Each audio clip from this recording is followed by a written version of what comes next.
What if I told you Americans devour 100 acres of pizza every single day? Yes, acres. Picture a football field. Now picture 75 of them, all covered in cheese. That's not a snack, that's a national sport, and you're a player whether you admit it or not. Part 1: The sheer scale of the obsession. Let's talk numbers that will make your arteries and your jaw drop. 3 billion. That's how many pizzas Americans consume in a single year. That's 350 slices every second. Right now, as you're listening, hundreds of slices are vanishing into American mouths. The average American eats 46 slices annually.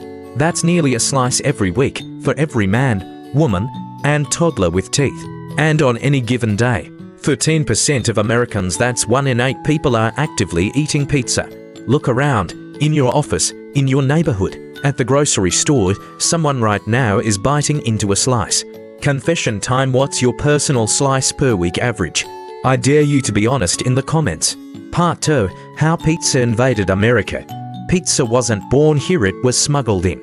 Early 1900s, Italian immigrants arrive, and with them comes this flatbread covered in sauce and cheese. At first, it's tucked away in immigrant neighborhoods, something you'd have to seek out.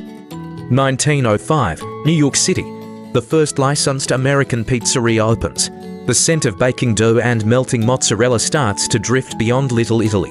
Then comes the real turning point: World War II. American soldiers taste authentic Italian pizza overseas. They come home hooked, demanding it back on US soil. Suddenly, pizza isn't an immigrant food, it's a soldier's souvenir. The 1950s explode with pizza chains, frozen pizza technology, and the rise of the suburban family dinner. And that's when pizza stops being food and starts being a ritual. Part 3: Why pizza hits every American button. Convenience. It's fast. It's portable. It can feed one person or 20 with 0 dishes and 0 effort. Customization. Pepperoni. Vegan cheese. Pineapple.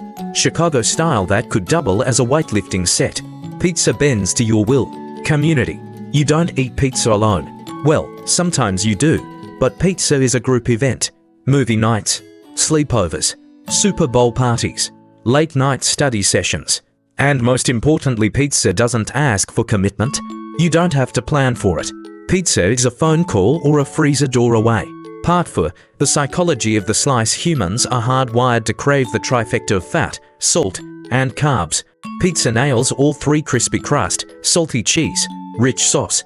Cheese melts at the perfect temperature for your mouth. That gooey stretch. That's casein proteins teasing your dopamine receptors. The smell alone: baked dough and caramelized cheese fires up the brain's reward system before you've even taken a bite. Scientific question for you: does pineapple belong on pizza? Yes or no? And defend your answer in the comments. Part 5: The industry that prints money. Today, the American pizza market is worth over $20 billion and growing. Roughly 15% of all US restaurants are pizzerias. That means there are more places to get pizza than there are to get burgers from a certain golden arch chain. And in hard times, pizza thrives. When the economy dips, frozen pizza sales spike. It's cheap comfort food with a shelf life measured in years. Part 6: Regional wars and pizza patriotism. America didn't just adopt pizza, it mutated it into regional superstars. New York: thin crust so big you fold it like an edible newspaper.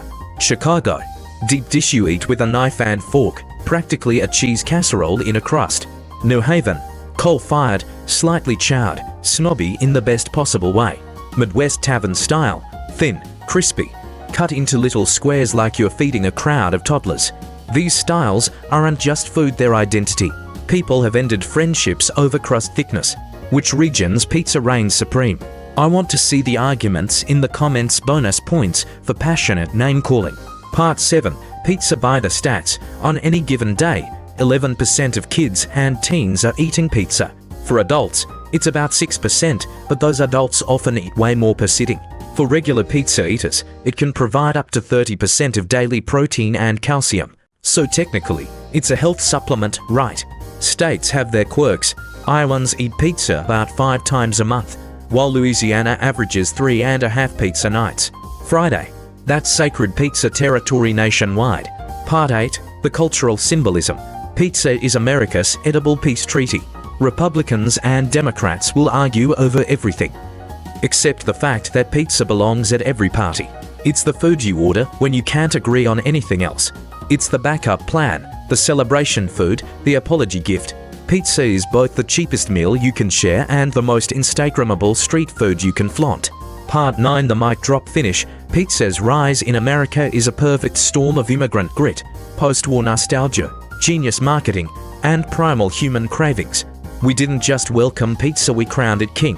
We've turned it into a $20 billion cultural icon, a comfort in every crisis, and a weekly ritual for millions. So yeah, the next time you're biting into that cheesy triangle of joy, remember you're not just eating pizza.